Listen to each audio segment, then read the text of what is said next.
Assalamualaikum warahmatullahi wabarakatuh. Shalom. Om Swastiastu. Namo Buddhaya. Salam kebajikan untuk kita semua. Perkenalkan, kami dari kelompok 1 kelas C akan memaparkan materi mengenai subjek hukum internasional. Hari Minggu berjalan santai menuju pos 1 Kota Kediri. Sebelum kami memaparkan materi, izinkanlah kami untuk memperkenalkan diri. Perkenalkan, nama saya Eklesia Febriani Hasudian. Perkenalkan, nama saya Raditya Fadil Akbar. Perkenalkan, nama saya Brian Nicholas Leonard Partogi. Selamat menyaksikan.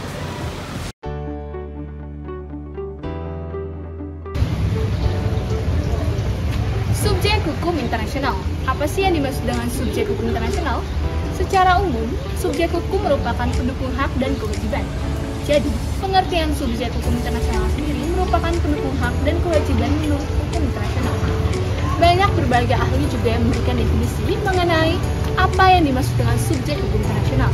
Menurut Iwayan Patriana, subjek hukum internasional merupakan pemegang dan pendukung hak dan kewajiban menurut hukum internasional itu sendiri. Sedangkan menurut Martin Dixon, subjek hukum internasional merupakan sebuah lembaga dan entitas yang memiliki kemampuan untuk menguasai hak dan menjalankan kewajiban menurut hukum internasional itu sendiri. Selanjutnya ada kecakapan personalitas hukum internasional. Jadi di hukum internasional itu ada beberapa kecakapan. Yang pertama, ada kemampuan untuk melakukan sebuah perjanjian terhadap sebuah hukum internasional. Yang kedua, ada kemampuan untuk melakukan klaim terhadap pelanggaran hukum internasional. Yang ketiga, ada kemampuan untuk memberikan keistimewaan ataupun kekebalan terhadap yurisdiksi nasional terhadap suatu negara. Macam-macam subjek hukum internasional. Yang pertama adalah negara. Negara adalah suatu entitas atau suatu karakteristik yang mana dilambangkan sebagai subjek hukum internasional. Negara itu sendiri memiliki beberapa klasifikasi yang menyatakan dia merupakan suatu negara. Yang pertama, wilayah yang tetap. 2, kependudukan yang tetap. Ketiga, pemerintahan yang berdaulat. Dan yang terakhir secara opsional adalah kemampuan negara tersebut untuk menjalin hubungan dengan negara-negara lain. Lalu, yang kedua adalah Tanah Suci Vatikan, yang mana Tanah Suci Vatikan berdasarkan Konferensi Lateran tahun 1979 dinyatakan sebagai subjek hukum internasional dikarenakan tanahnya yang sekarang ia miliki itu berdasarkan pemberian pemerintah Italia pada masa kala itu.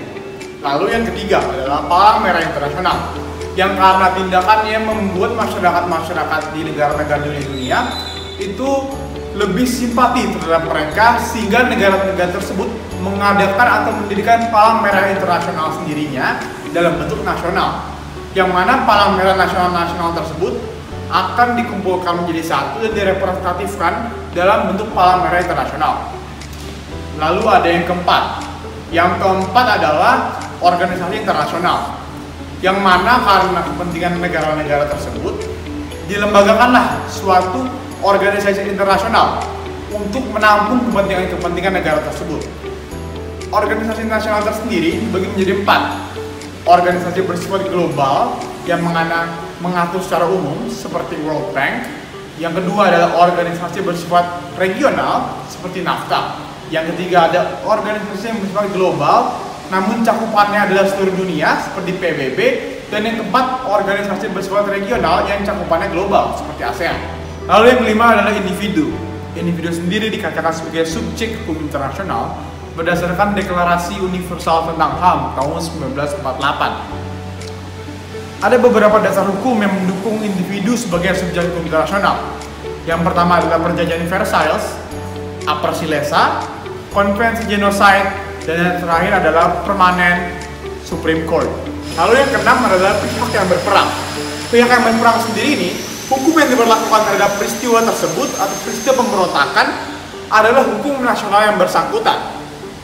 Kriteria beligeransi menurut Hurwitz. Yang pertama, terorganisir di bawah pimpinan yang bertanggung jawab. Yang kedua, secara terang-terangan membawa senjata. Yang ketiga, menggunakan tanda pengenal secara jelas. Yang keempat, mengindahkan cara-cara yang berperang yang sudah lazim.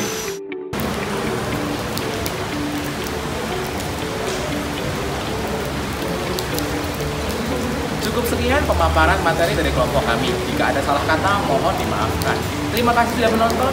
Wassalamualaikum warahmatullahi wabarakatuh.